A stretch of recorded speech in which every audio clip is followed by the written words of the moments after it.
Hello बच्चा बाडी, कैसे हैं बेटा आप सब। चलिए फिर लास्ट क्लास की थ्योरी को रिवाइज करते हैं एक बार कि हमने बेटा क्या पढ़ा था लास्ट क्लास में। रदरफोर्ड मॉडल पढ़ा था। रदरफोर्ड मॉडल में हमने क्या कहा था कि दो चीजें पढ़ी थी। एक पहली उसकी थ्योरी पढ़ ली थी और उनका हमने क्या पढ़ लिया था, ड्रॉबैक्स पढ़ लिया था।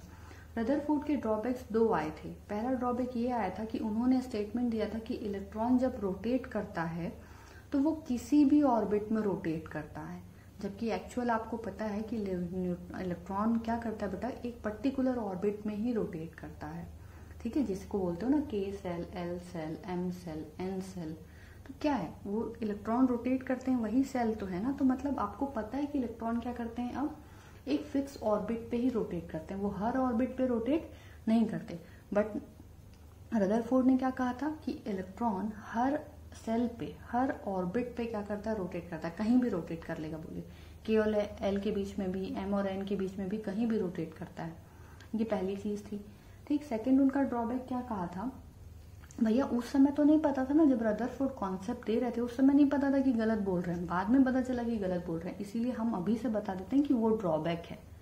हमने जब रदरफोर्ड ने डिस्कवर किया उस समय नहीं बता दिया कि ये ड्रॉबैक है। जब बाद में चीजें डिस्कवर हो गई, जब हमें पता चल गया कि भाई जो उन्होंने कहा था वैसा नहीं होता, इसलिए हम उस चीज को अब क्या कहते हैं, ड्रॉबैक में पढ़ते हैं। क्लियर।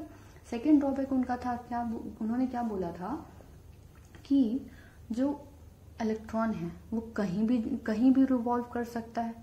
कहीं भी रिवॉल्व कर सकता है मतलब बेटा क्या है उसका, कि वो कोई सी भी एनर्जी लेवल पे जा सकता है, कोई सी भी एनर्जी लेवल पे जा सकता है। मतलब समझो, जैसे मान लो अगर ये इलेक्ट्रॉन है, इसी को थोड़ा सा समझो सेकंड वाले को। ठीक है, ये यहाँ पे ये मान लो ये इसका सेंटर है। अब ये एनर्जी लेवल, एक एनर्जी, ये सर्कल क्यों नहीं बनता मेरे से बराबर, कैसे रंगोली बनाऊंगी दिवाली में पता नहीं, बेइज्जती हो जानी है मेरी। यहाँ पे देखो ये पॉजिटिव चार्ज, अब ये पॉजिटिव चार्ज है, तुम्हारा नाभिक है। अब यहाँ से इलेक्ट्रॉन रोटेट कर, इलेक्ट्रॉन क्या करेगा बेटा, इस एनर्जी लेवल पे भी रोटेट कर सकता है, यहाँ भी रोटेट कर सकता है, यहाँ भी रोटेट कर सकता है। मतलब जिस एनर्जी लेवल पे रोटेट करना चाहे वहां रोटेट कर सकता है, अकॉर्डिंग टू कौन, रदरफोर्ड। ठीक, जब अलग अलग एनर्जी लेवल पे, अब देखो सारी एनर्जी लेवल हो गई ना, तो अगर यहां से फर्स्ट वाले से सेकंड वाले पे जंप करेगा तो कुछ एनर्जी लेगा, ऑब्जॉर्व करेगा, तब तो एक्साइट होके ऊपर वाले लेवल पे जाएगा। सेकंड वाले से फर्स्ट वाले में जाएगा तो थर्ड वाले में जाएगा तो भी कुछ एनर्जी लेगा और ऊपर चला जाएगा, भैया एनर्जी गेन करेगा, एक्साइट होगा, तब तो हायर एनर्जी लेवल पे जाएगा। तो जब ये एनर्जी लेके आगे जाएगा तो एनर्जी इज इक्वल टू पता है hc/λ। ठीक है, तो अगर मान लो जब ये फर्स्ट लेवल से सेकंड लेवल पे जा रहा है, सेकंड से थर्ड में जा रहा है, थर्ड से फोर्थ में जा रहा है, तो जब ये जा रहा है तो भैया ये कुछ एनर्जी लेके जा रहा है। तो एनर्जी लेके जा रहा है मतलब जो आपने इसको हीट करके एनर्जी दी है, ठीक, वो एनर्जी एक्सेप्ट कर रहा है। भैया ये एक्साइट कब होगा, जब आप इसको हीट दोगे। ठीक है, या इस पे कोई लाइट डाल दोगे, या इसको गर्म कर दोगे, या इलेक्ट्रिक चार्ज दे दोगे, तो ये इसके एटम्स क्या हो जाएंगे, एक्साइट होंगे। एक्साइट कैसे होंगे, ये क्या करेगा, कुछ एनर्जी एक्सेप्ट करेगा और हायर लेवल पे जंप करेगा। ठीक, तो कौन से, देखो हायर एनर्जी पे, हायर लेवल पे जंप करने के लिए ये क्या कर रहा है, कुछ एनर्जी एक्सेप्ट कर रहा है। तो जो एटम जितनी एनर्जी एक्सेप्ट करेगा मतलब वो उस वेवलेंथ के फोटोन को एक्सेप्ट कर रहा है। मतलब देखो लाइट आई, इसमें लाइट आई ना, तो लाइट से क्या करेगा, एनर्जी ऑब्जॉर्व करेगा। कैसे पता एनर्जी ऑब्जॉर्व करेगा भैया, वो कुछ एक पर्टिकुलर वेवलेंथ के उसको क्या करेगा, फोटोन को ले लेगा, और फोटोन को ले लेगा मतलब एनर्जी ले लिया और एक्साइट हो जाएगा और आगे बढ़ जाएगा। रदरफोर्ड के अकॉर्डिंग ये बहुत सारी भाई एनर्जी लेवल, हर कंटिन्यूअस स्पेक्ट्रम प्राप्त होता है, मतलब सारी वेवलेंथ, मतलब यहाँ पे ये हर लेवल पे जंप कर सकता है, हर लेवल पे क्या कर सकता है, जंप कर सकता है। ये चीजें आप समझो, अभी आपको नहीं समझ में आ रही है, थोड़ा पेशेंस के साथ में पढ़ना। ठीक है, आगे जब हम पढ़ेंगे ना बेटा बोहर्स मॉडल, पूरा एक एक चीज क्लियर हो जाना है। ठीक है, चलो फिर स्टार्ट ही करते हैं, ताकि आपको ये समझ में आया क्या कुछ, कि जब वो हर एक लेवल पे जा सकता है, मतलब मान लो ये अगर के सेल है, ये अगर एम सेल है, एल सेल है, के एल एम एन, तो ये के में तो इलेक्ट्रॉन रोटेट कर ही सकता है, एल में तो कर ही सकता है, बट इनके बीच में भी इन्फिनाइट लेवल पे वो रोटेट कर सकता है, ऐसा रदरफोर्ड ने कहा था। ठीक, चलिए अब बोहर्स मॉडल में डायरेक्टली जंप करते हैं बेटा।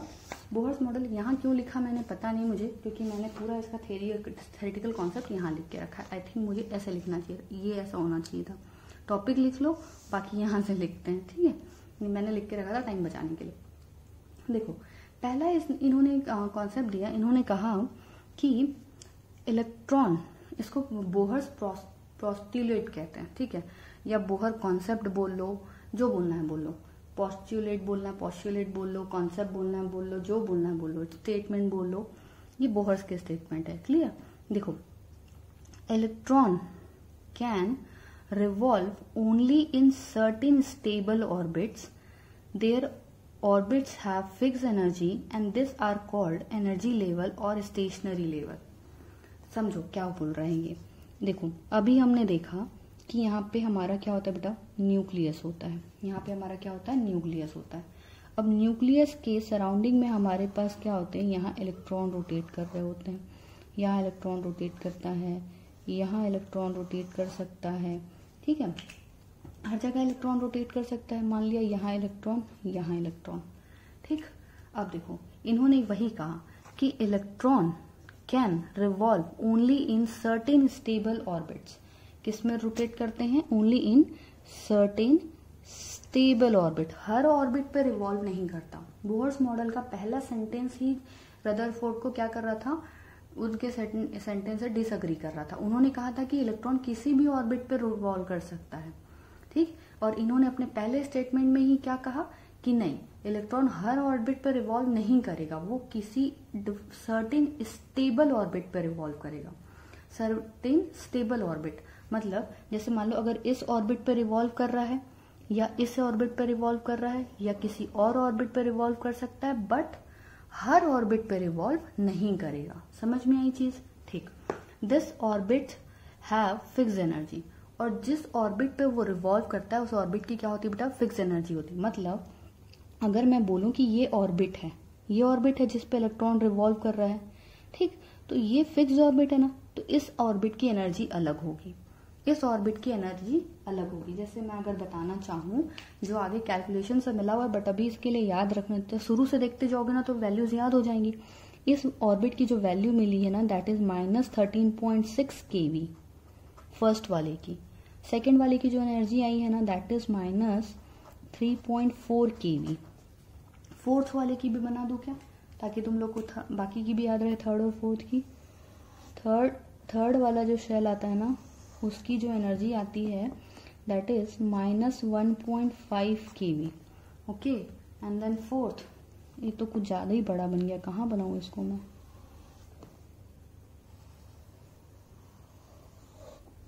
इसकी जो एनर्जी आती है दैट इज, दिख रहा है क्या, -0.81 केवी, ठीक। तो ये तरीका है, ये मतलब ये आगे हम अभी कैलकुलेट करेंगे, एकदम से कंफ्यूज मत हो जाना। मैंने अभी वैल्यू सिर्फ इसलिए लिख दी है एनर्जी लेवल, क्योंकि थोड़ा थोड़ा आप ना, ताकि अभी से देखते जाओगे ना तो दिमाग में छपते जाएगा। इलेक्ट्रॉन, देखो पहला स्टेटमेंट बोहर्स ने क्या कहा, electron revolves only in certain stable orbit. किसी सर्टेन स्टेबल ऑर्बिट पे रिवॉल्व करेंगे, हर ऑर्बिट पे नहीं, सर्टेन ऑर्बिट्स पे। सर्टेन मतलब कुछ ऑर्बिट्स ही होंगे, जो ऑर्बिट की एक क्या होगी, फिक्स्ड एनर्जी होगी, उस हर ऑर्बिट की क्या होगी, फिक्स्ड एनर्जी होगी। And these are called energy levels, और उन्हें हम ऑर्बिट नहीं क्या कहेंगे, एनर्जी लेवल्स कहेंगे, और स्टेशनरी लेवल कहेंगे। समझ में आया। देखो यहां से समझो, इलेक्ट्रॉन यहां रिवॉल्व कर सकता है इस वाले ऑर्बिट पे, इलेक्ट्रॉन यहां रिवॉल्व कर सकता है इस ऑर्बिट पे, इलेक्ट्रॉन थर्ड वाले ऑर्बिट पे रिवॉल्व कर सकता है, इलेक्ट्रॉन इस ऑर्बिट पे रिवॉल्व कर सकता है, बट इनके बीच में रिवॉल्व नहीं करेगा, इनके बीच में भी रिवॉल्व नहीं करेगा, और इनके बीच में भी रिवॉल्व नहीं करेगा। ये किसने कहा है, बोहर्स ने कहा है। बट अकॉर्डिंग टू रदरफोर्ड ये भैया कहीं भी रिवॉल्व कर सकते थे। समझ में आई चीज, ठीक। अब सेकेंड देखो, इन्होंने क्या कहा, their orbit have fixed energy, this orbit और their orbit have fixed energy. तो ये जो ऑर्बिट है ना बेटा, ये वाला ऑर्बिट 1, ये ऑर्बिट 2, ये ऑर्बिट 3, ये ऑर्बिट 4, सबकी एक क्या होगी, फिक्स्ड एनर्जी होगी। और उस एनर्जी की वैल्यू इन्होंने कैलकुलेट की, मैंने सिर्फ अभी वैल्यू लिखा है। फर्स्ट ऑर्बिट की कितनी आई है, -13.6 किलो इलेक्ट्रॉन वोल्ट है ये। मैं किलो वोल्ट कैसे लिख दिया मैंने, एक्सट्रीमली सॉरी, सब इलेक्ट्रॉन वोल्ट है। This is electron volt, this is electron volt and this two is electron volt. Okay, energy बेटा किलो वोल्ट कहाँ से आ गया, ठीक है, तो इलेक्ट्रॉन वोल्ट। तो एकदम ज्यादा टफ नहीं है। देखो -13.6 डिक्रीजिंग ऑर्डर में जाओ, मतलब हालांकि देखो इंक्रीजिंग ऑर्डर है, -13 ज्यादा कम होता है, -3.4 कम होता है। सोचो सोचो सोचो, -3.4 कम होता है ना, तो भाई -13.6 कुछ एनर्जी लोगे तब तो -3.4 पे आओगे, फिर एनर्जी लोगे -1.5 पे जाओगे, फिर एनर्जी लोगे -0.08 में जाओगे। तो वैल्यूज याद करो, 13.6, 3.4, 1.5, 0.8, तुमको जैसे याद करना वैसे करो। समझ में आया? और जो ये एनर्जी लेवल है, पहले इसको क्या बोला जाएगा, ऑर्बिट ऑर्बिट ऑर्बिट, ये भी ऑर्बिट, बट इसको उन्होंने क्या कर दिया, बोहर्स ने क्या बोल दिया, इसको इन्होंने एनर्जी लेवल कह दिया। क्या कहा इन्हें, एनर्जी लेवल और स्टेशनरी लेवल। तो कंफ्यूज मत हो जाना रे भैया, तुम लोग बोलते हो ना कि कक्षा में घूमता है इलेक्ट्रॉन, तो वही कक्षा है ये ऑर्बिट, वही कक्षा को क्या बोलते हो, एनर्जी लेवल, उसी कक्षा को क्या बोलते हो, स्टेशनरी लेवल। और के और एल के बीच में कभी इलेक्ट्रॉन घूमता है क्या, नहीं घूमता, वही बताया था बोहर्स ने।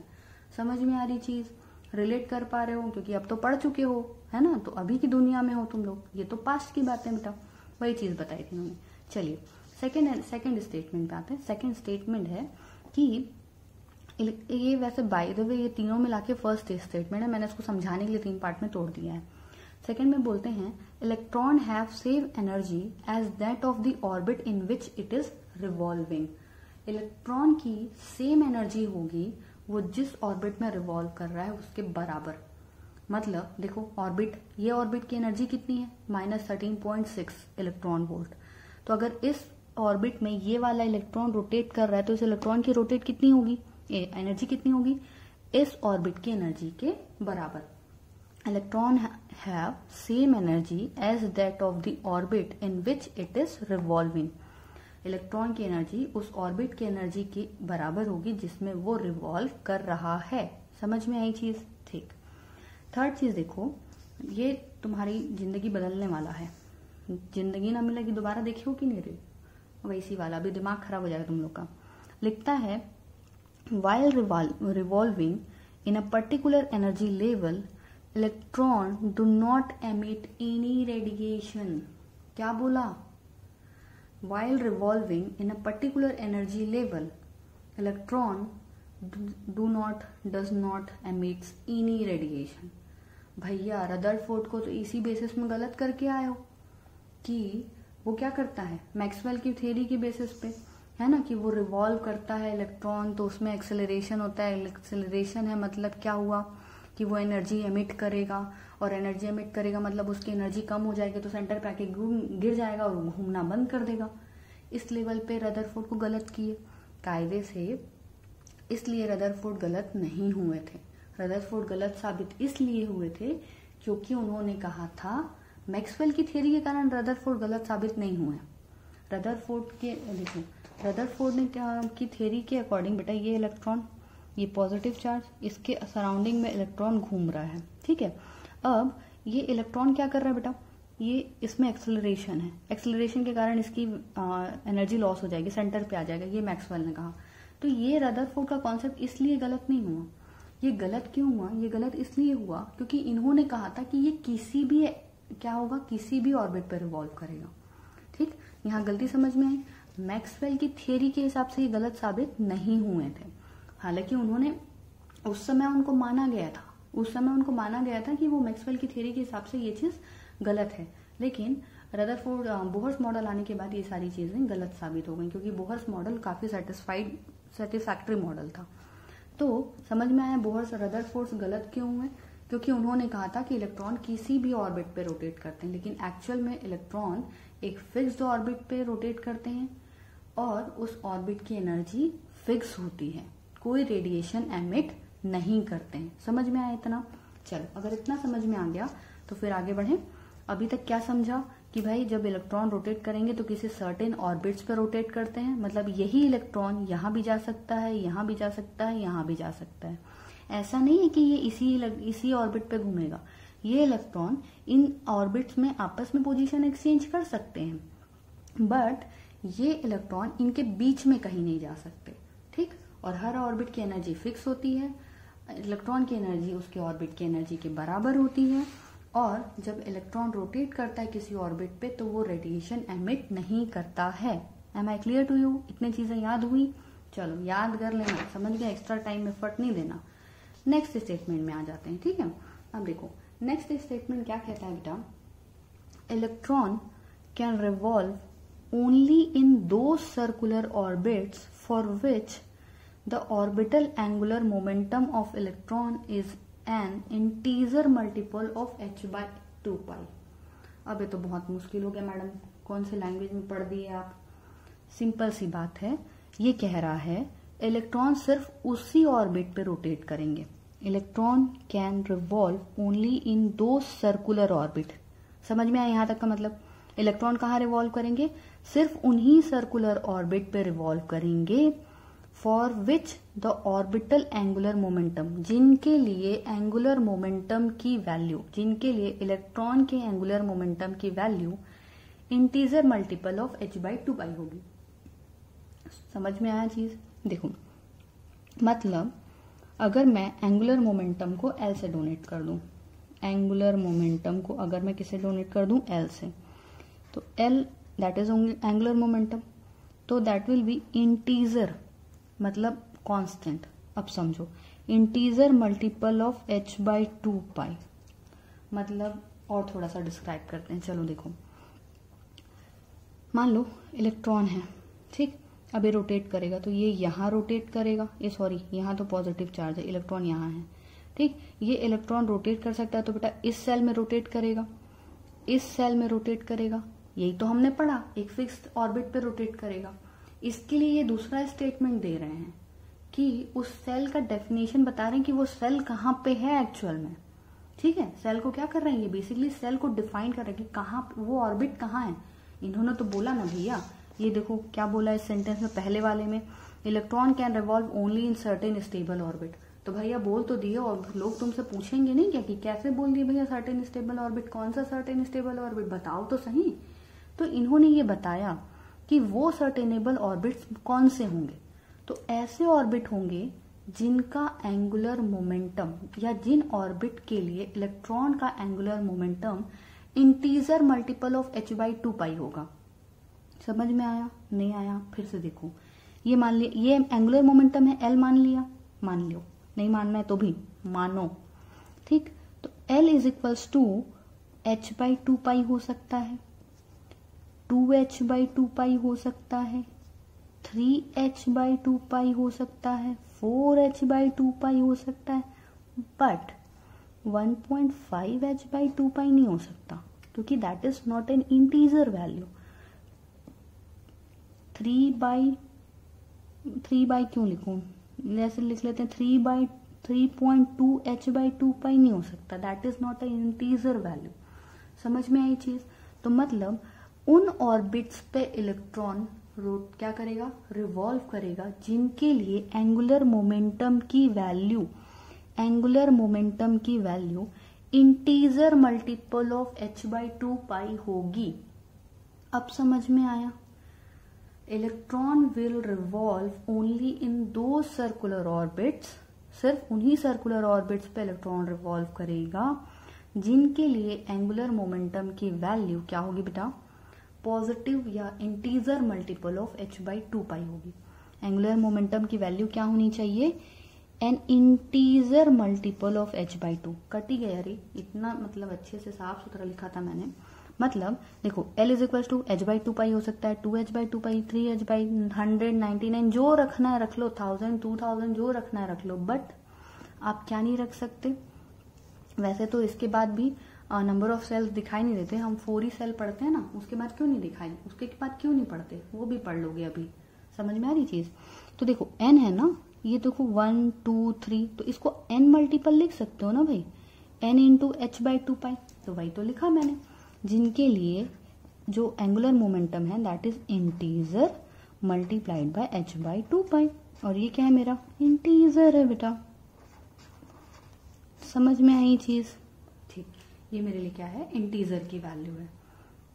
अब देखो कई लोग अभी हमें बहुत, अब देखो अब थोड़ा सा शांत बैठो, इतना समझ में आया। अब ना बेटा हमें बहुत सारे फॉर्मूलेज डिराइव करने हैं, बहुत सारे, ठीक।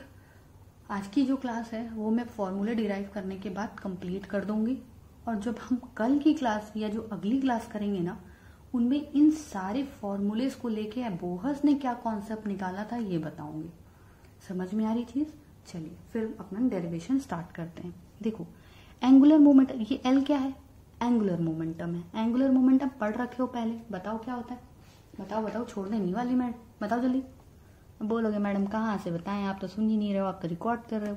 देखो हमारे पास टर्म आया क्या, एंगुलर मोमेंटम, ठीक है, एंगुलर मोमेंटम। अब देखो एंगुलर मोमेंटम इज, आप कैसे बताओगे भैया, मैडम हमारे पास सेंटर पे क्या है, पॉजिटिव चार्ज है। ये मच्छर मुझे बहुत देर से इरिटेट कर रहा है, पढ़ाने नहीं दे रहा है। ये मेरा ऑर्बिट बन जा रहे, सर्कल बन जा रहे, सेब पपीता आम सब बन जा रहा है, सर्कल नहीं बन रहा है। ये यहाँ पे इलेक्ट्रॉन रोटेट कर रहा है, ठीक है। अब देखो अब इसका मेरे को क्या निकालना है, एंगुलर मोमेंटम निकालना है। तो what is angular momentum, moment of a momentum, that is angular momentum. क्या बोलते हैं बेटा, मोमेंट, इसी पेन में लिखते हो नहीं तो कुछ नहीं दिखेगा, मोमेंट ऑफ अ मोमेंटम। इतना गंदा हैंड राइटिंग, छी छी छी थू। Moment of a momentum.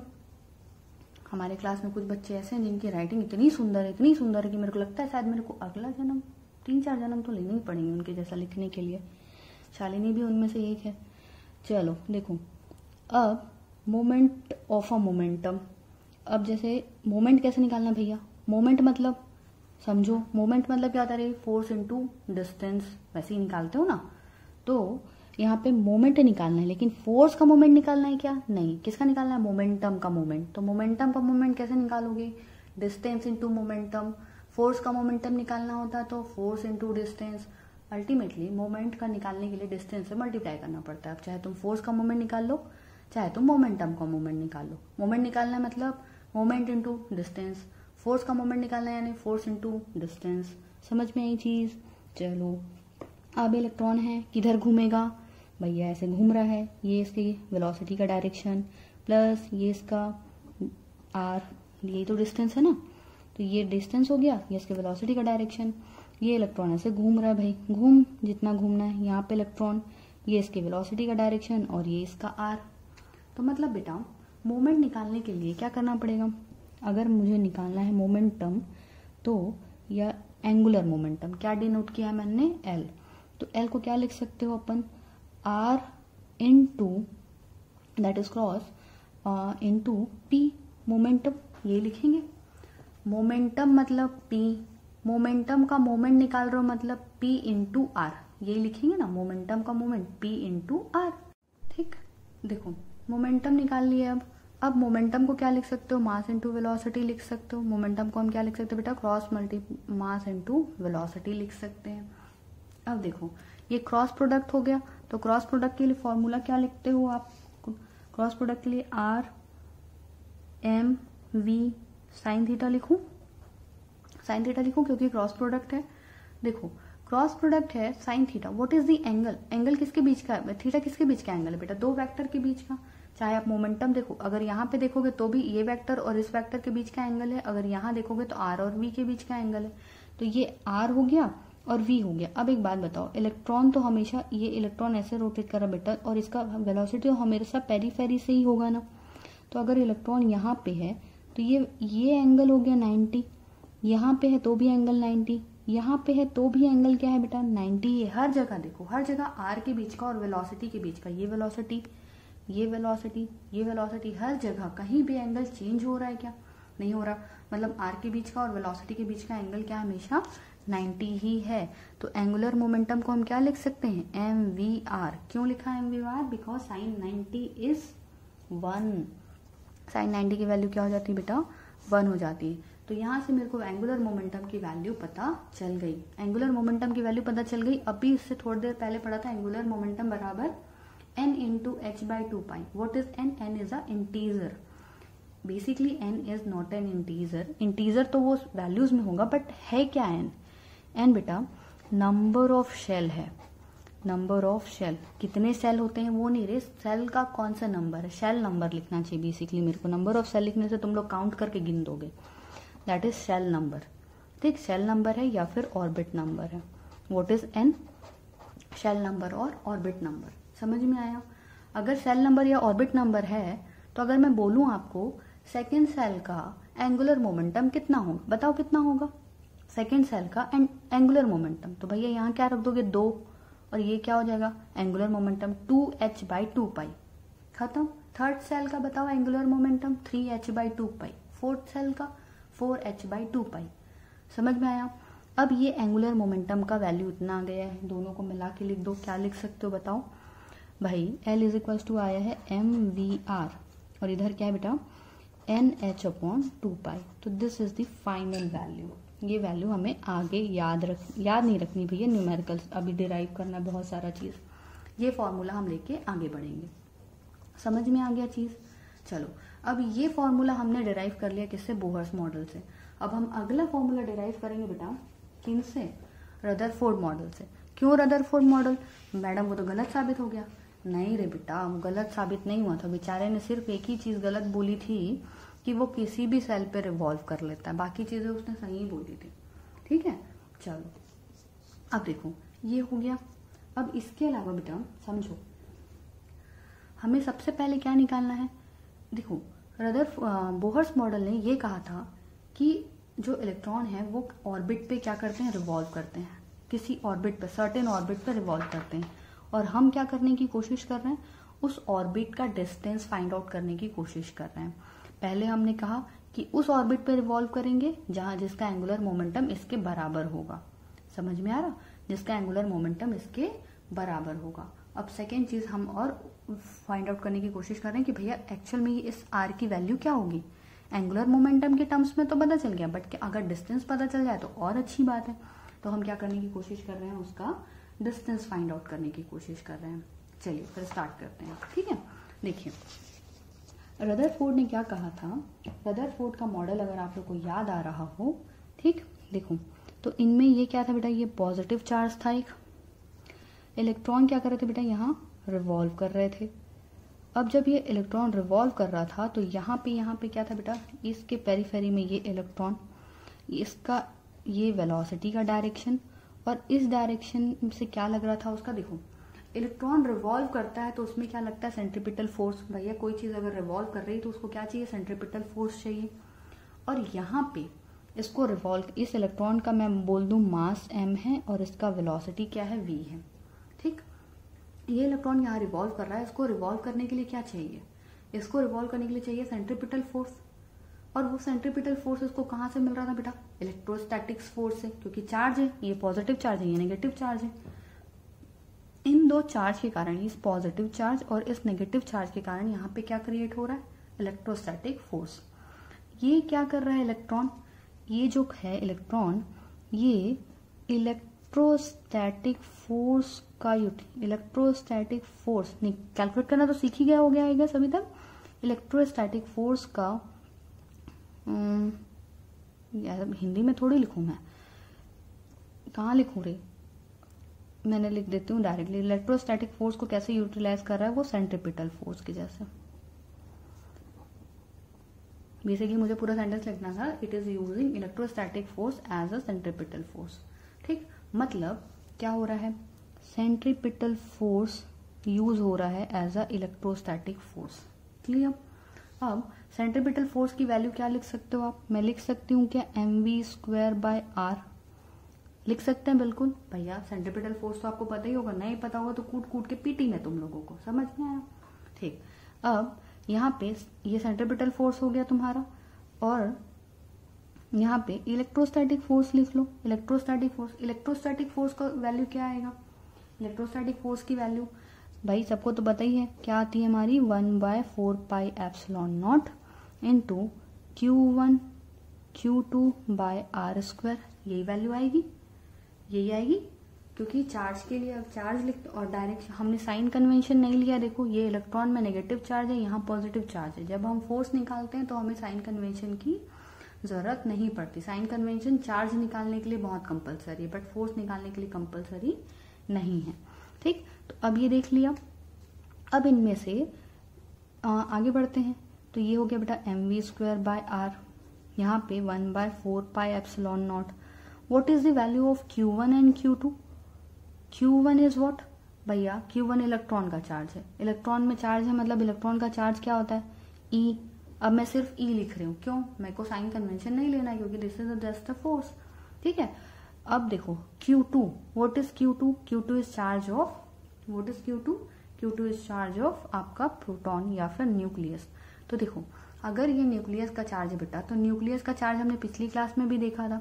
अगर ये न्यूक्लियस का चार्ज है, देखिए तो यहाँ सेंटर का चार्ज, ठीक है। अब अगर सेंटर का चार्ज देखना है तो बेटा आपको पता ही है कि अगर एक नंबर ऑफ प्रोटॉन्स के अकॉर्डिंग आप चार्ज डिसाइड करते हो। तो अगर यहाँ पे ये किसी का भी नाभिक हो तो भैया मान लो यहाँ पे Z number of protons Z हो गए। तो अगर नंबर ऑफ प्रोटॉन्स जेड है तो एक प्रोटॉन के लिए चार्ज होगा E। तो भैया जेड नंबर ऑफ प्रोटॉन्स है तो चार्ज यहाँ पे क्या हो जाएगा? ZE। ठीक, ये लिख लिया। अब यहाँ से देखो ये वैल्यू हो गई mv²/r। ये हो गया मेरा क्या हो गया? Second equation. ये मेरे लिए क्या हो गया? Second equation. और जस्ट हमने थोड़ी देर पहले एक और अभी इक्वेशन निकाला, that is mvr is equals to NH/2π। ये इक्वेशन निकाला है हमने। ये हमारा फर्स्ट इक्वेशन है बेसिकली और ये हमारा है सेकेंड इक्वेशन। ये दो इक्वेशन हमने डिराइव किए हैं। ये वाला हमने कहाँ से निकाला है? ये वाला हमने निकाला है बोहर्स मॉडल से। ठीक, ये बोहर्स मॉडल से, और ये हमने निकाला है रदरफोर्ड के कॉन्सेप्ट से। समझ में आई चीज? ये दो से निकाला। अब ये दोनों को हमको क्या करना है? समराइज करके आर की वैल्यू फाइंड आउट करनी है। हम आर की वैल्यू क्या करना चाह रहे हैं? फाइंड आउट करना चाह रहे हैं। ठीक, क्योंकि जब तक मैंने बोला कि हम अभी पूरा कैलकुलेशन करेंगे, ये जब पूरा कैलकुलेशन कंप्लीट होगा ना बेटा, आप क्या क्या निकाल लोगे? रेडियस निकाल लोगे ऑर्बिट का, इलेक्ट्रॉन की वेलोसिटी निकाल लोगे, काइनेटिक एनर्जी निकाल लोगे, पोटेंशियल एनर्जी निकाल लोगे, टोटल काइनेटिक एनर्जी।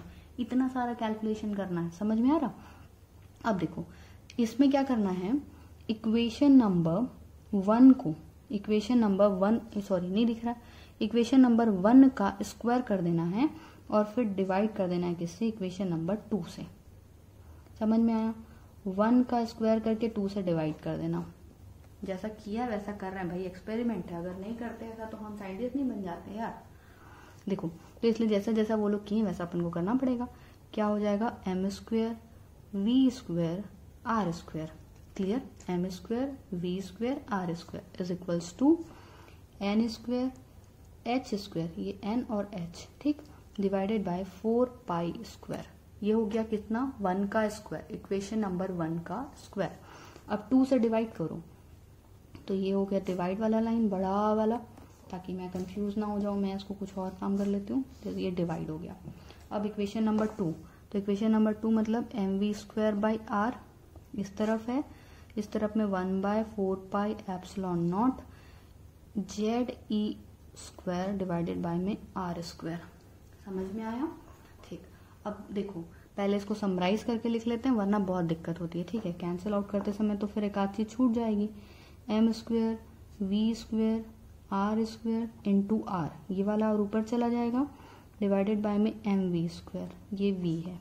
ठीक है, n² h² डिवाइडेड बाय में 4π², ये पूरा टर्म ऊपर, तो क्या आ जाएगा? 4πε0 इंटू r² डिवाइडेड बाय में ZE²। क्लियर?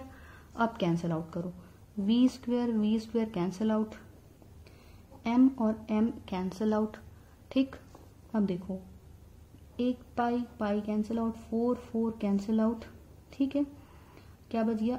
r² और r² कैंसिल आउट, और क्या बचा? और कुछ बच गया क्या कैंसिल होने के लिए? 1 पाई बचा ही हुआ है यहाँ पे। चलो अब देखो यहाँ क्या बचा? m इंटू r बचा हुआ है। इस तरफ में क्या बचा है? n² h² ε0 डिवाइडेड बाय में पाई एक बाकी यहाँ का, और यहाँ का ZE² बाकी हुआ है। अब r की वैल्यू निकाल रहे थे भाई, रेडियस ही तो निकाल रहे थे ऑर्बिट का, तो रेडियस देखो क्या आ गया value? n² H square epsilon not divided by pi M Z E square, this is my final value. किसकी फाइनल वैल्यू है ये? Radius of the orbit. ये क्या है बेटा? रेडियस ऑफ द ऑर्बिट है, जिस ऑर्बिट पे आपके इलेक्ट्रॉन रोटेट करते हैं। अब देखो यहाँ पे 1 रखोगे तो फर्स्ट ऑर्बिट का रेडियस आएगा, क्योंकि n क्या है? Shell number. तो फर्स्ट सेल रख के लिए अगर फर्स्ट सेल का निकालना तो n बराबर 1 रखो फर्स्ट सेल का रेडियस, n बराबर 2 रखो सेकेंड सेल का रेडियस, n बराबर 3 रखो थर्ड सेल का रेडियस। समझ में आया? ठीक। अब देखो एग्जाम के लिए आपको ये फॉर्मूला डेफिनेटली याद होना चाहिए। बहुत सारे लोग क्या करते हैं, इस फॉर्मूले को याद नहीं करते, क्योंकि इसका एक शॉर्ट फॉर्म है। जैसे कैसे आएगा शॉर्ट फॉर्म? अब बताओ, मैं कैलकुलेट करके आपको बिल्कुल नहीं बता रही। This is what m is mass. देखो पाई की वैल्यू आपको पता है कितनी होती है, m क्या है? Mass of electron, z atomic number है, अभी नहीं बता रही, अलग हो सकता है एटॉमिक नंबर। e की वैल्यू कांस्टेंट है, charge of electron. Epsilon not permeability constant मालूम है तुम लोग को, h प्लैंक्स कांस्टेंट मालूम है। तो जब सारी वैल्यूज आप रख लोगे, कौन कौन सी? एच स्क्वायर मतलब Planck's constant, permeability constant, pi, mass of electron and E square charge of electron, ये सारी वैल्यू को रख के जब आप सॉल्व करोगे ना बेटा, ये वैल्यू आती है 0.529 n square by Z angstrom. समझ में आया चीज? ये वैल्यू क्या आती है? 0.529 n square by Z angstrom. Clear? देखो तो अब क्या करना है, लोग न्यूमेरिकल्स बनाने के लिए क्या करते हैं, रेडियस अगर मान लो न्यूमेरिकल में कैलकुलेट करने बोल रहा है तो डायरेक्टली ये वैल्यू याद रख लेते हैं। इजी भी है याद करना, लेकिन भाई जेई वाला और नीट वाला तो बेवकूफ नहीं है ना, उसको पता है कि तुमने ये याद किया। वो क्या करेगा? वो आपको देगा an atom similar two electron. भैया ये तुमने किसके लिए कैलकुलेट किया? ये वैल्यू इलेक्ट्रॉन के लिए कैलकुलेट कर दिया। बट अगर वो बोल दे रहा है क्वेश्चन में an atom similar two electron whose atomic number is 2 times of electron, whose whose mass is double of electron, find out the radius for that, तब फंस जाओगे। तब तो ये फॉर्मूला चाहिए ना कंपैरिजन करने के लिए, इसलिए दोनों फॉर्मूले याद करके ना। ठीक, तो एक्चुअल में रेडियस ऑफ इलेक्ट्रॉन का फॉर्मूला क्या होता है बेटा? ये है स्टैंडर्ड फॉर्मूला है। जब आप न्यूमेरिकल्स बनाएंगे तो आपको ये याद रखना है, लेकिन ये भी याद होना चाहिए, कभी कभी फॉर्मूला कंपैरिजन के बेसिस में भी दे देता है। अभी सिर्फ याद करना शुरू मत कर देना, बहुत सारा फॉर्मूला रटना है अभी, समझ रहे हो? मतलब 3-4 तो रटने हैं। यहाँ तक क्लियर हुआ? रेडियस समझ में आया? अब देखो इसके बाद में थोड़ा सा इसी में आगे जाते हैं, थोड़ा सा यहाँ पे। अब अगर मेरे को बताओ जैसे न्यूमेरिकल्स का कॉन्सेप्ट कैसे बैठेगा। अगर मैं बोलूं n मतलब पता है, n क्या है? चलो लिख ही लेती हूँ मैं कहीं पे, यहाँ लिख दूं। n क्या है बेटा? Shell number. ठीक, ये गलत सेल लिख दे कह रही, तुम लोग देख लेना कौन सा सेल है। z is equals to what? z is atomic number. z is what? Atomic number. समझ में आई चीज? n शेल नंबर है या ऑर्बिट नंबर है, और z मेरा क्या है? एटॉमिक नंबर है। अगर मैं बोलूं हाइड्रोजन के लिए r निकालो, हाइड्रोजन एटम्स के लिए क्या निकालो बेटा? r निकालो। तो हाइड्रोजन एटम के लिए r कैसे कैलकुलेट करोगे? मैडम ये तो बहुत इजी है। हाइड्रोजन का एटॉमिक नंबर कितना होता है? 1। हाइड्रोजन का एटॉमिक नंबर और इसके चलो फर्स्ट शेल के लिए निकालो, फर्स्ट ऑर्बिट के लिए निकालो, तो क्या हो जाएगा? n इज इक्वल्स टू भी क्या हो जाएगा? 1। r क्या आ जाएगा? 0.529 एंगस्ट्रॉम, यही वैल्यू आएगी। और इस वैल्यू को बोला जाता है, जो भी बोल दो यार, बोर्स जो भी तुम लोग को लगे, रेडियस। क्या बोलते हैं बेटा? बोहर्स रेडियस कहते हैं किसको? 0.529 एंगस्ट्रॉम को। हाइड्रोजन पहला एलिमेंट पहला था, इसलिए उसके बेसिस में उन्होंने कैलकुलेट कर दिया। ज्यादा केमिस्ट्री के कॉन्सेप्ट में बिल्कुल जाने मत बोलना, मेरा केमिस्ट्री भगवान ही मालिक है, जितना पता है उतना बता रहे। ठीक है, तो जब ये हाइड्रोजन एटम के लिए निकालो, भाई तुम किसी के लिए भी निकाल सकते हो। अगर मैं बोलूं हीलियम के लिए निकालो, तो हीलियम का एटॉमिक नंबर 2। हीलियम का सेकेंड सेल बोलूंगी तो यहाँ पे क्या रखोगे? 2। अगर हीलियम के लिए निकालने बोलूंगी थर्ड सेल के लिए, तो यहाँ पे क्या रखोगे? चलो थोड़ा तुम्हारे कॉन्सेप्ट को ब्रशअप किया जाए। ठीक है, अगर बोल रहे हैं बेटा ये देखो, ये फर्स्ट ये पॉजिटिव चार्ज, ये मेरा फर्स्ट शेल, ये मेरा सेकेंड शेल, ये थर्ड शेल या थर्ड ऑर्बिट। ठीक है, अब देखो इसके लिए n क्या होता है 1, इसके लिए n 2, इसके लिए n क्या है मेरा 3, नंबर ऑफ शेल है ना, शेल नंबर है, तो n 1 2 3 हो गया।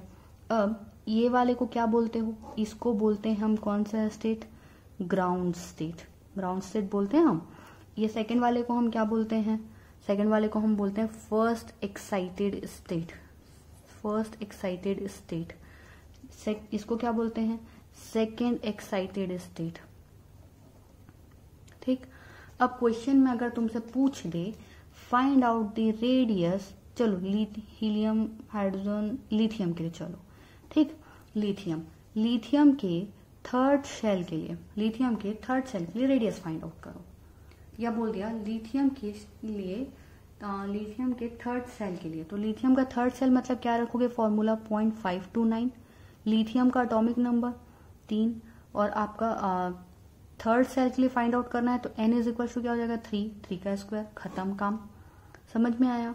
ठीक, अब अगर मैं बोलूं लिथियम के सेकेंड एक्साइटेड स्टेट, सेकेंड क्या बोला मैंने, सेकेंड एक्साइटेड स्टेट के लिए रेडियस फाइंड आउट करो, तो अगर मैं बोलूं सेकेंड एक्साइटेड स्टेट बोल रही हूं तो वो कौन सा सेल है, थर्ड सेल है। ये चीज ध्यान में रखना, ये फर्स्ट सेल को हम क्या बोलते हैं बेटा, ग्राउंड स्टेट बोलते हैं, सेकेंड सेल को हम क्या बोलते हैं, first excited shell, third shell को हम क्या बोलते हैं, सेकेंड एक्साइटेड सेल। तो वो अगर सेकेंड एक्साइटेड लिख दे रहा है तो सेकेंड एक्साइटेड मतलब कंफ्यूज होके n इज इक्वल टू 2 मत रख के आ जाइयो, n इज इक्वल टू क्या होगा 3 होगा। समझ में आया चीज? ऐसे हम कैलकुलेट करते हैं। यहां तक का वैल्यू क्लियर हुआ। आर की वैल्यू क्या आई 0.529 एंगस्ट्रॉम। क्लियर? चलो एक पन्ना हम और ले लेते हैं जिसमें हम सिर्फ फॉर्मूले लिख देते हैं ताकि मेरे को लास्ट में आप लोग को बताने में इजी हो। ये आर इज इक्वल टू क्या लिखना formula, n square h square epsilon naught, चलो बोलो रे लिखा लो, n square h square epsilon not divided by, देख लेती हूँ गड़बड़ हो जाएगा तो फिर तुम लोग गलत याद कर लोगे, पाई एम जेड ई square, N square H square epsilon naught pi M Z ई स्क्वायर। बोलो चलो बोलो बोलो बोलो बोलो बोलो बोलो 3 बार रिपीट करो, n square H square epsilon naught pi M Z ई square, m square H square epsilon naught pi M Z ई स्क्वायर। क्लियर? चलो अब इसको मैं साइड कर रही हूँ। देखो अब आर निकल गया, अगला वेलोसिटी। ठीक, देखो तो हमने अभी एक इक्वेशन दिखा था दैट एम वी स्क्वायर, अब हम क्या कैलकुलेट कर रहे हैं बेटा, velocity, m v square m we r 2h by n pi, या एन एच लिखना ज्यादा बेटर है, एन एच अपॉन 2 पाई। ये फर्स्ट इक्वेशन हमने देख लिया था। सेकेंड इक्वेशन में हमने अभी कैलकुलेट कर लिया आर की वैल्यू, कितनी निकाली, N square H square epsilon nought upon में पाई एम जेड ई स्क्वायर, ये वैल्यू हमने कैलकुलेट कर ली। इक्वेशन नंबर 3 लिख दे रही हूँ क्योंकि हमारा फर्स्ट वाला इक्वेशन याद करो कौन सा था, एम वी स्क्वायर वाला। ठीक, अब इस वैल्यू को यहाँ पुट करो, क्या क्या आ जाएगा बताओ, एम वी आर की जगह में एन स्क्वायर एच, एन और एच है ना बेटा, एप्सिलॉन नॉट डिवाइडेड बाय में pi M Z E square is equals to n h upon में 2 पाई। ठीक, ये हो गया। जो जो वैल्यू कैंसिल आउट हो रही है कैंसिल आउट करो, m और m कैंसिल आउट हो गया, ठीक है, और पाई कैंसिल आउट हो जा रहा है, n और एक n कैंसिल, h और एक h कैंसिल, बाकी जो रिमेनिंग है वो सब लिख लो। क्या क्या बच गया, v बचा, n बचा है एक, h बचा है, एप्सिलॉन नॉट बचा है, z और e स्क्वायर बाकी है, और यहाँ से 1/2 बाकी है। ठीक, क्या कैलकुलेट कर रहे हो, वेलोसिटी, तो वेलोसिटी का फॉर्मूला क्या हो जाएगा बेटा, Z E square divided bye 2NH epsilon not, क्या हो जाएगा 2NH अपॉन एप्सिलॉन नॉट हो जाएगा। समझ में आया? ठीक, अब देखो वेलोसिटी निकल गई, तो भैया फिर ये फॉर्मूला याद करना है क्या, नहीं बिल्कुल नहीं, एक फॉर्मूला बस याद रखना रेडियस वाला। ठीक, उसके बाद बाकी चीजें याद मत रखना। यहाँ भी देखो बेटा, यहाँ भी सारी चीजें आपको नोन है, h Planck's constant, epsilon not permeability constant, E charge, 2 constant, तो मतलब वेलोसिटी की जो वैल्यू आती है ना दैट इज कमिंग 1.29, कितनी आनी चाहिए, इट्स अप्रोक्सीमेटली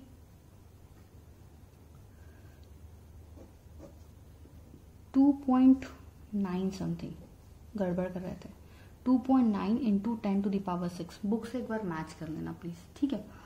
जहाँ तक मुझे याद है दैट इज़ 2.9 इंटू 10⁻6 मीटर पर सेकेंड, ठीक। क्योंकि इसका जो कंपैरिजन है ना वो लाइट की स्पीड से किया जाता है, इसलिए मैं अप्रॉक्सीमेट बता रही हूँ आपको। 2.9 के आगे भी ये 2.92 है, इसलिए कई लोग इसको 3 भी डायरेक्टली कहते हैं, इसीलिए लाइट की स्पीड से कंपेयर किया जाता है। तो जब आप इलेक्ट्रॉन की स्पीड को देखोगे स्टैंडर्ड कंडीशन, ये किसकी स्पीड हो गई, इलेक्ट्रॉन की स्पीड हो गई, क्योंकि यहाँ पे जो भी पैरामीटर्स रखे आपने इलेक्ट्रॉन के हिसाब से रखे। चार्ज किसका रखा है, इलेक्ट्रॉन का ही चार्ज रख लो ना। तो ये क्या हो गई बेटा, ये नॉमिनल स्पीड हो गई। और स्पीड निकालने के लिए आप यही फॉर्मूला, ये सॉरी ये फॉर्मूला नहीं है, ये सिर्फ वैल्यू, यहाँ तो लिखना तो भूल ही गए, ये तो वैल्यू सिर्फ कैलकुलेशन की आई। वैल्यू क्या क्या बच गई है, Z/N, ठीक है। मल्टीप्लीकेशन में क्या रहेगा आपका, Z/N रहेगा।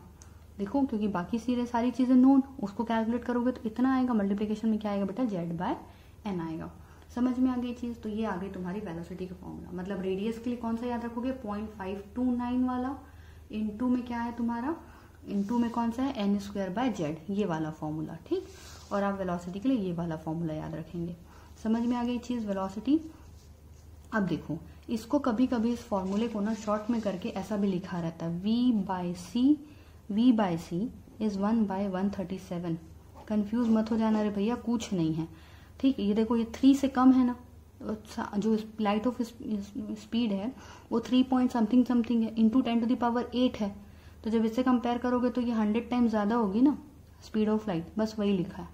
100 टाइम्स लाइट ऑफ स्पीड क्या है, ज्यादा है, वर्सेस इससे कंपेयर करके ये वाला रिलेशन दिया होता है।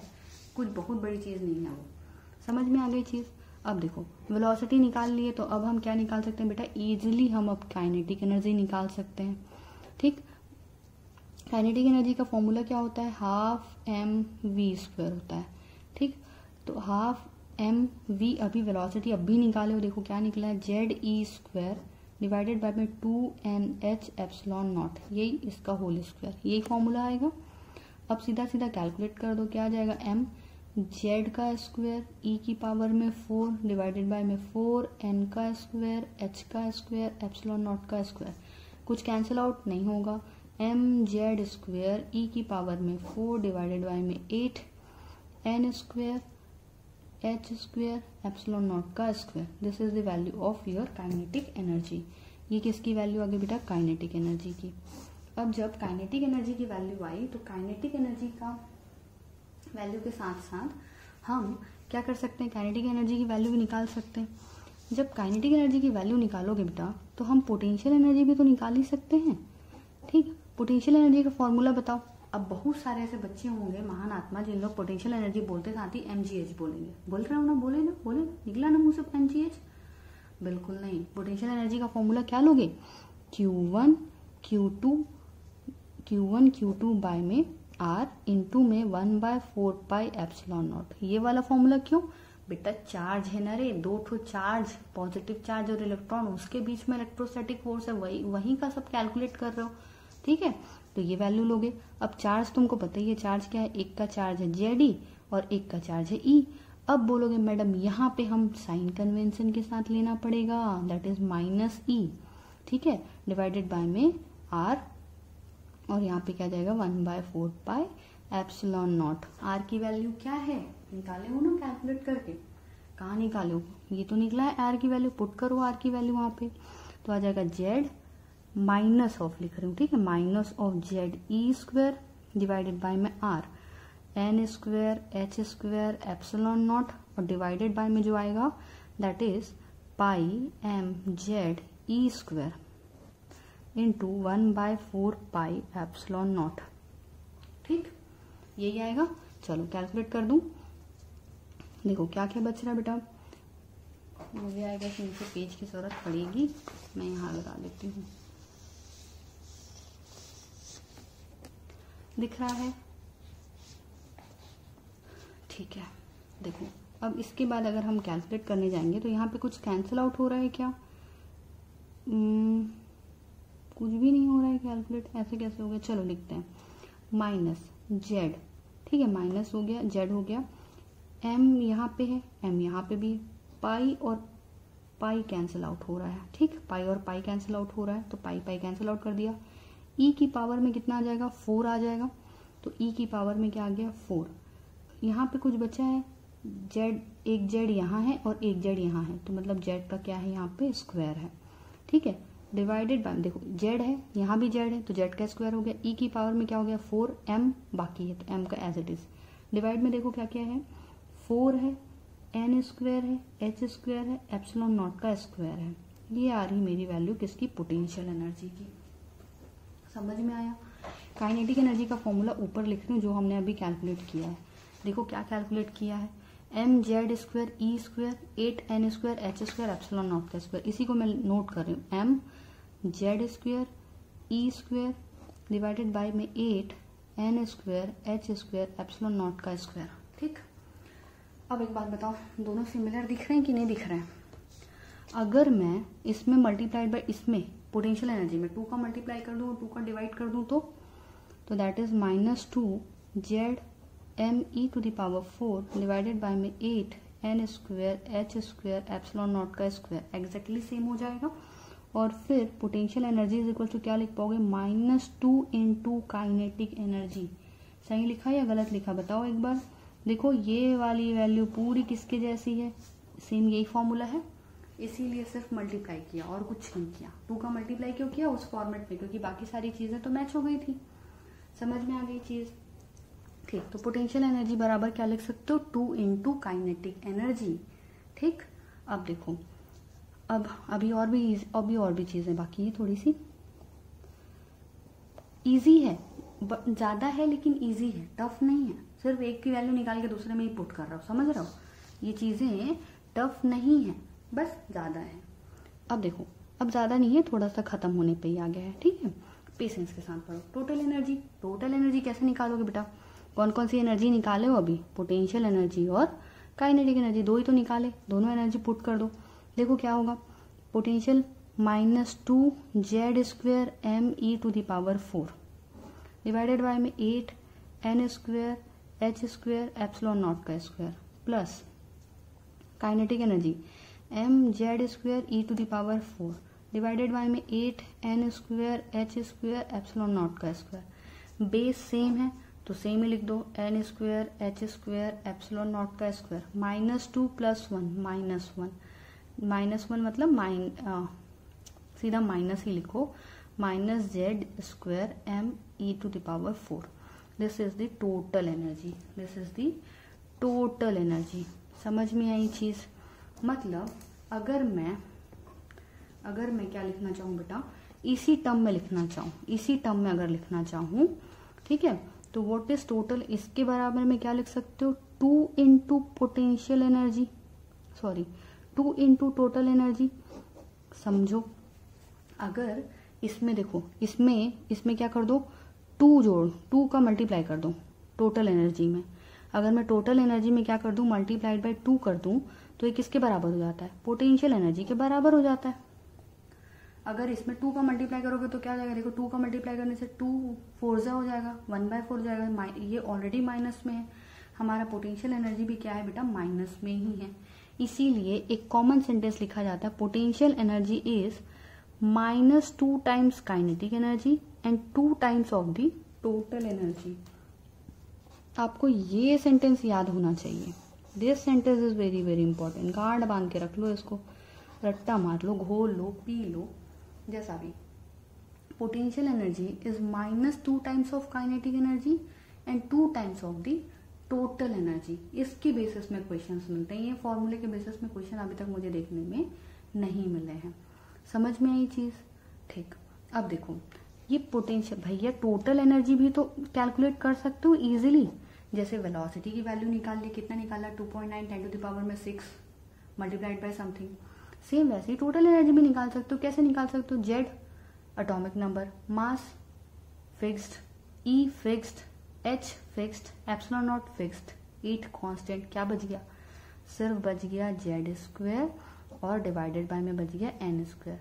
This value is 13.6 into Z square N square into electron volt. समझ में आया, ठीक, अब देखो ये आया टोटल एनर्जी, ये क्या है बेटा, टोटल एनर्जी का फॉर्मूला आया। अब मेरा पेज कहाँ गया जिसमें मैं लिख रही थी, ये समझ में आया। ये टोटल एनर्जी का फॉर्मूला ये वाला कैसे, कुछ ज़्यादा ही गंदा हो गया ना ये पेज। टोटल एनर्जी का ये फॉर्मूला कैसे आया, ये फॉर्मूला इसलिए आया बेटा क्योंकि हमने टोटल एनर्जी के फॉर्मूले में बाकी सारी वैल्यूज जो कांस्टेंट थी उनको पुट कर दिया। ठीक है, अब देखो मैं यहाँ पे जो बाकी फॉर्मूले बच गए उन दोनों को भी लिख दे रही हूँ। काइनेटिक एनर्जी मैंने ऑलरेडी लिख दिया था यहाँ पे। मैंने क्या बच गया हमारा, काइनेटिक एनर्जी के बाद पोटेंशियल एनर्जी का फॉर्मूला भी हम लिख सकते हैं, that is -2 Z² m e⁻⁴ divided by में 8 n² h² by epsilon not का होल स्क्वायर। ठीक है, तो ये आपका पोटेंशियल एनर्जी का फॉर्मूला हो गया। और आपके टोटल एनर्जी का फॉर्मूला क्या हो जाएगा बेटा, ये हो जाएगा आपका -Z² me⁻⁴ डिवाइडेड बाय में 8 n² h² एप्सिलॉन नॉट का होल स्क्वायर, ये वैल्यू हो जाएगी। ठीक, अब रेडियस की वैल्यू कितनी निकाले हो, सेकेंड फॉर्मूला 0.529 इनटू में क्या, देखो यहाँ पे क्या क्या कांस्टेंट है, नहीं है n² और z, ये दोनों चेंज होगा, हर जगह n और z ही चेंज होता है। वेलोसिटी की वैल्यू 2.9 इंटू 10⁻⁶, ये वैल्यू किस में है, एंगस्ट्रॉम में, ये वैल्यू 2.9 इंटू 10⁻�6। ठीक है, तो इंटू में क्या आएगा, z अपॉन में n, ये किस में आएगी, वेलोसिटी है तो मीटर पर सेकेंड में आएगा। अब काइनेटिक पोटेंशियल का फॉर्मूला नहीं है, डायरेक्टली किसका है, टोटल एनर्जी का, that is 13.6 into Z² divided by में n²। ठीक, दैट टू इज एनर्जी, तो आई गेस ये भी ये इलेक्ट्रॉन वोल्ट में है। ठीक है, तो ये फॉर्मूलेज आपको याद होने चाहिए, ये तो याद होना ही चाहिए, साथ में आप ये एटलीस्ट याद रखो काइनेटिक एनर्जी का।